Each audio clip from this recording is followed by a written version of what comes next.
हरि ओम। जय श्री कृष्ण। राधे राधे। जय योगेश्वर।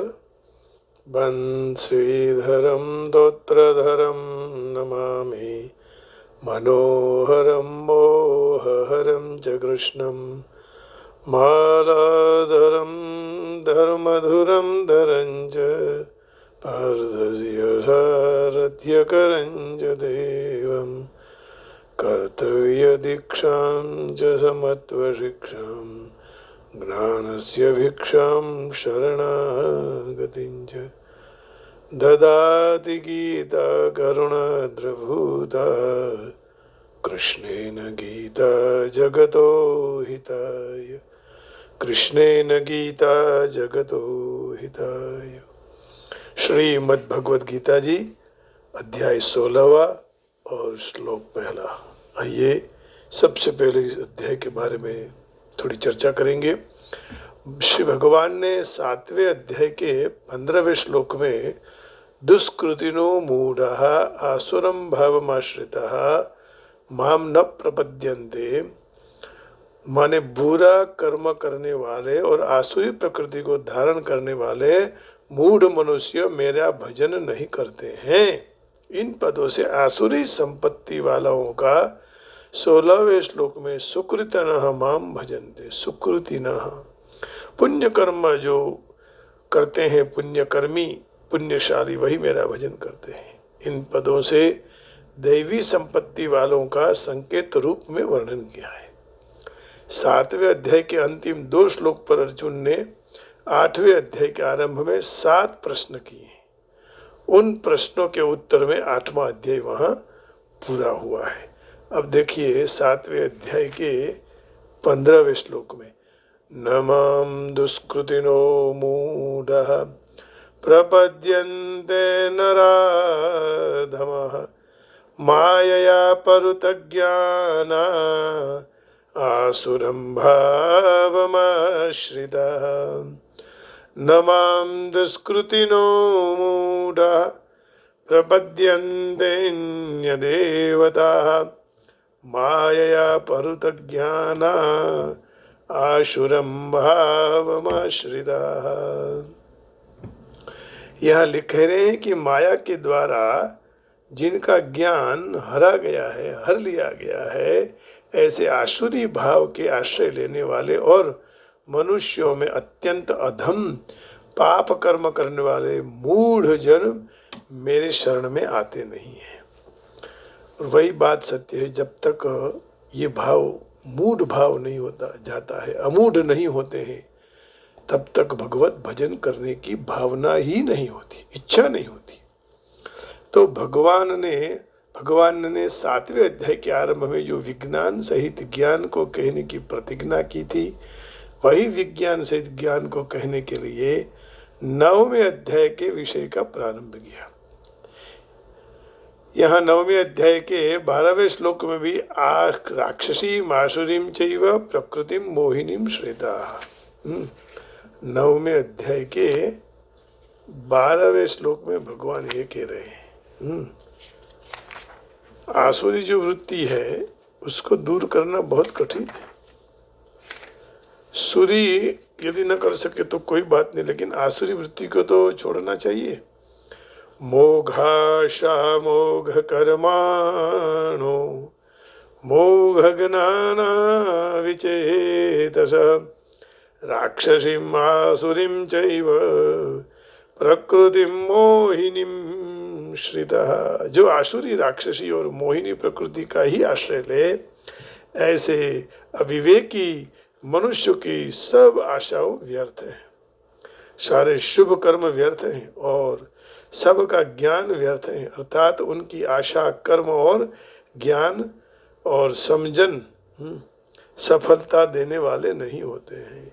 प्रकृति मोहिनी आश्रिताः अवजानन्ति मां मूढ़ा मानुषीं तनुमाश्रितं परं भावमजानन्तो मम भूतमहेश्वरम। ऐसे ही मूढ़ मनुष्य मेरे सारे प्राणियों के महान ईश्वर रूप परम भाव को न जानकर मुझे मनुष्य शरीर को आश्रित मानकर अर्थात साधारण मनुष्य मानकर मेरी अवज्ञा करते हैं।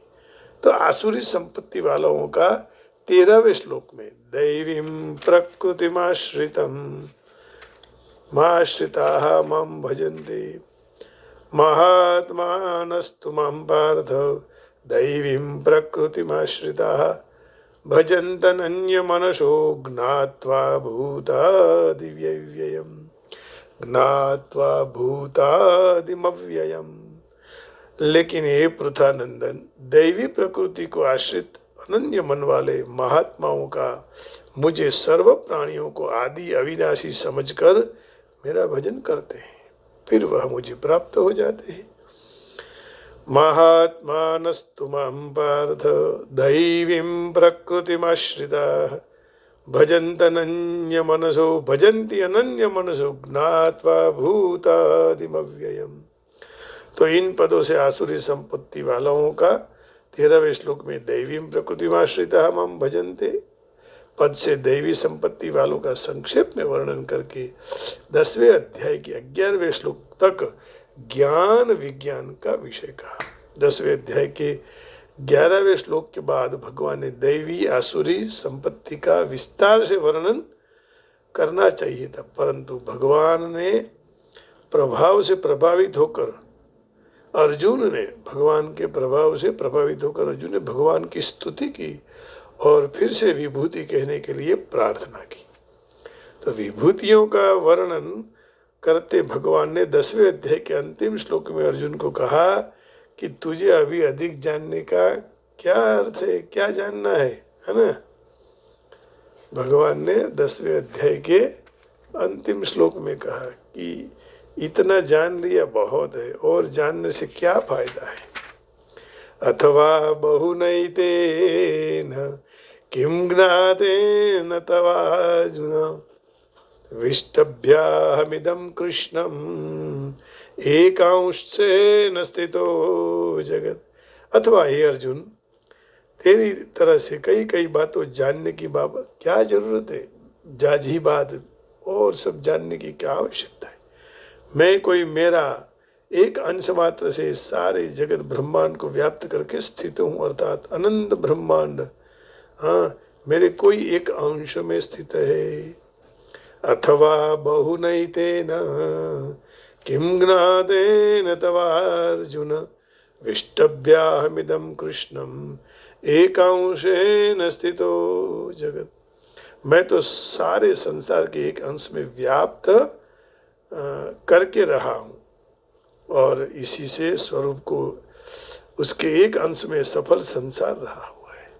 इसको देखने लिए उत्सुक बना हुआ अर्जुन ने 11वें अध्याय के आरंभ में भगवान को अपना विश्व रूप बताने की प्रार्थना की। 11वें अध्याय के शुरुआत में अर्जुन जी कह रहे हैं कि अभी आप मुझे आपके स्वरूप को बताइए।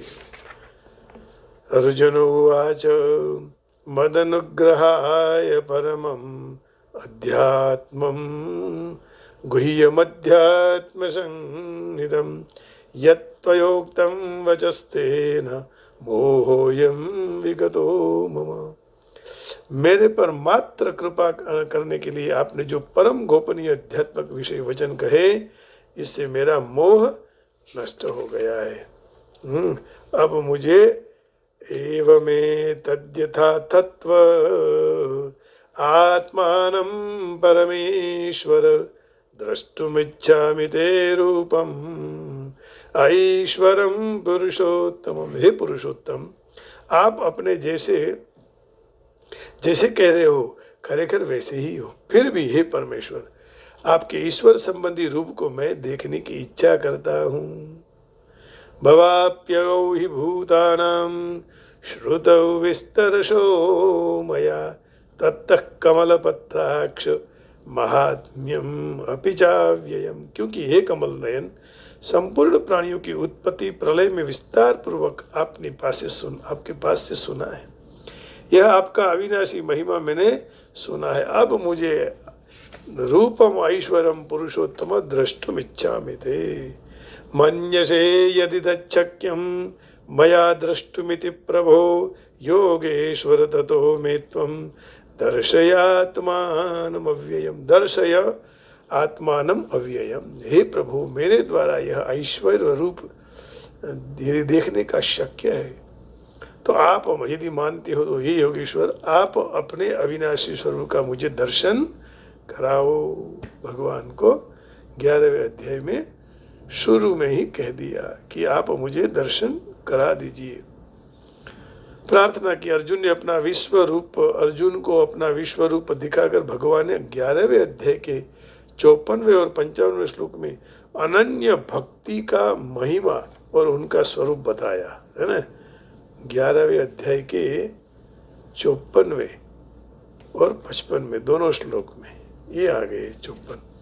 भक्त्या त्वनन्यया शक्य अहमेवं विदोऽर्जुन ज्ञातुं द्रष्टुं च तत्त्वेन प्रवेष्टुं च परन्तप।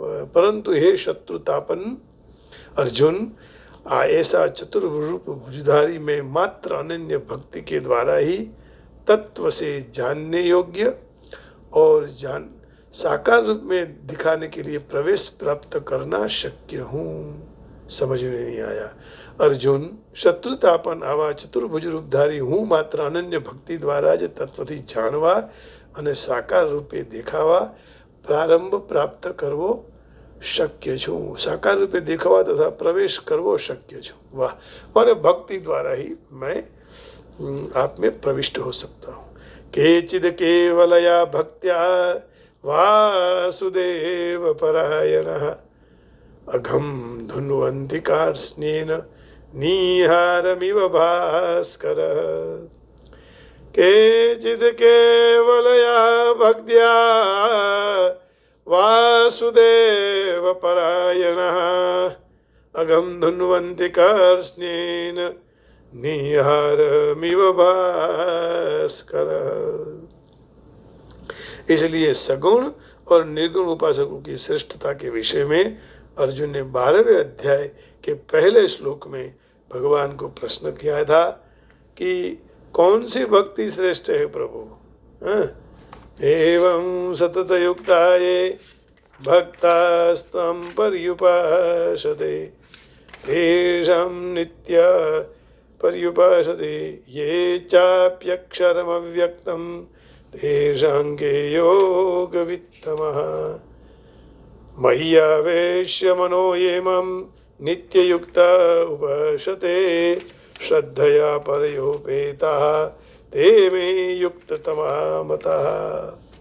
कहा अर्जुन ने, जो भक्त इस तरह 11वें अध्याय के 55वें श्लोक के हिसाब से निरंतर आपकी भक्ति में लीन रहकर आप सगुण स्वरूप की उपासना करें और दूसरे भक्त जो केवल अविनाशी निर्गुण निराकार की उपासना करें, उन दोनों प्रकार के भक्तों में उत्तम योगवेत्ता कौन है।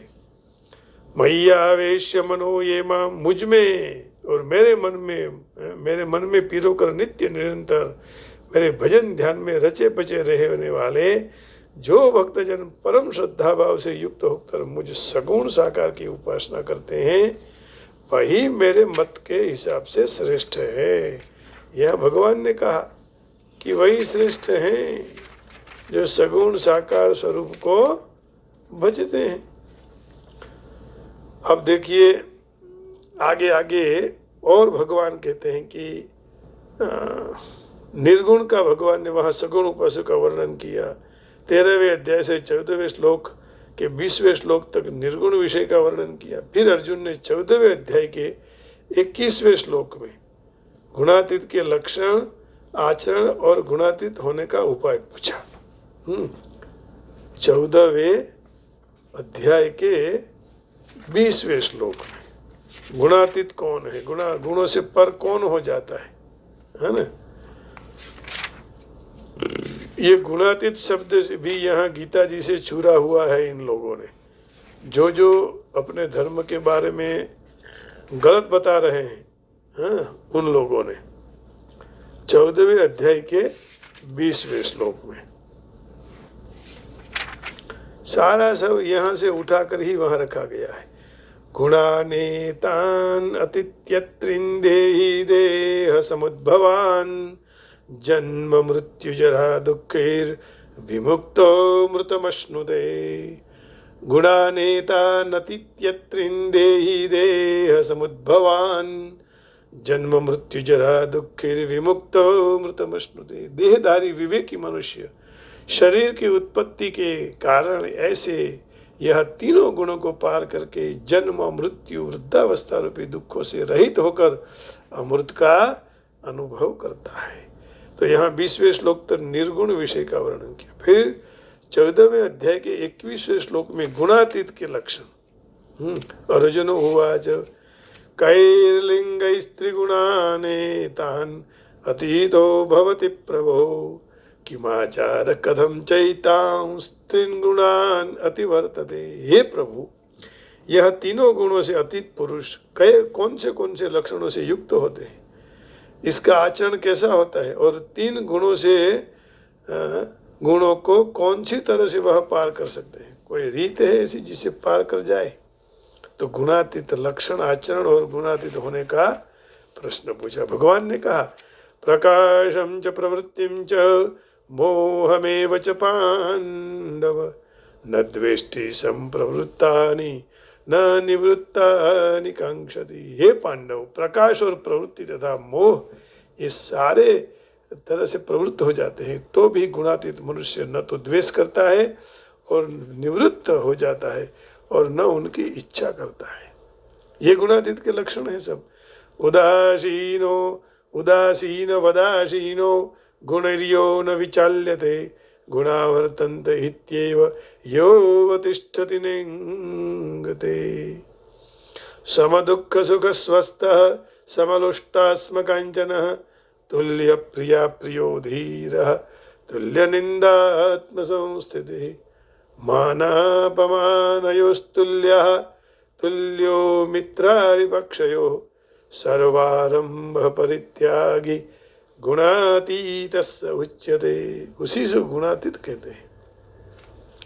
और उनके प्रश्न को उत्तर देते भगवान ने 26वें श्लोक में इसी अध्याय की कहा मां च यो व्यभिचारेण भक्ति योगेन सेवते सगुणान् समतीत्यैतान् ब्रह्म भूयाय कल्पते।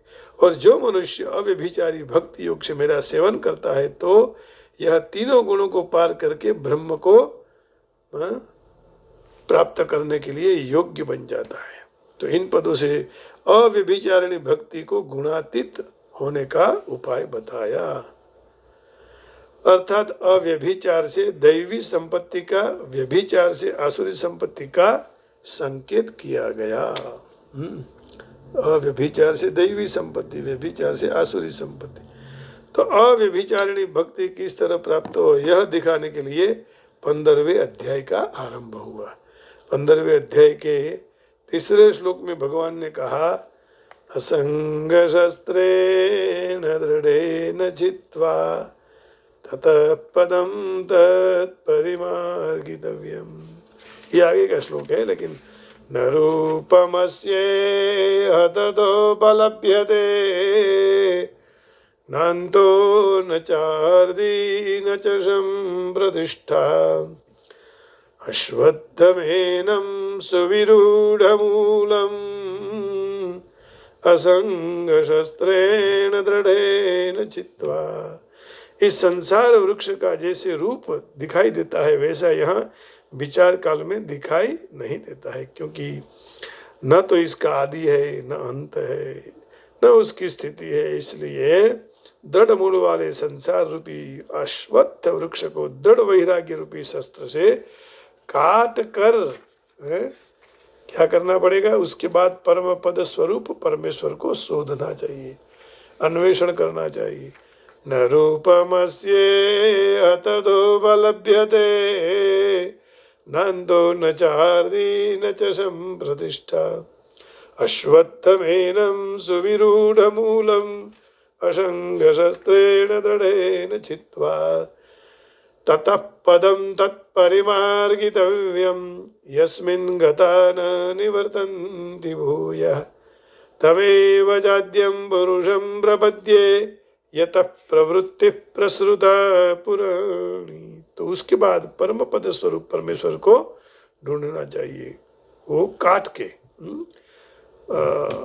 भोग का जो भाव है उसको वैराग्य के शस्त्र से काट कर, जिसको प्राप्त हो चुके हुए मनुष्य फिर इस वापिस इस संसार में नहीं आते, और जिससे अनादिकाल से चली आती है सृष्टि विस्तार हुई है, वही आदि पुरुष परमात्मा के मैं शरण में हूं।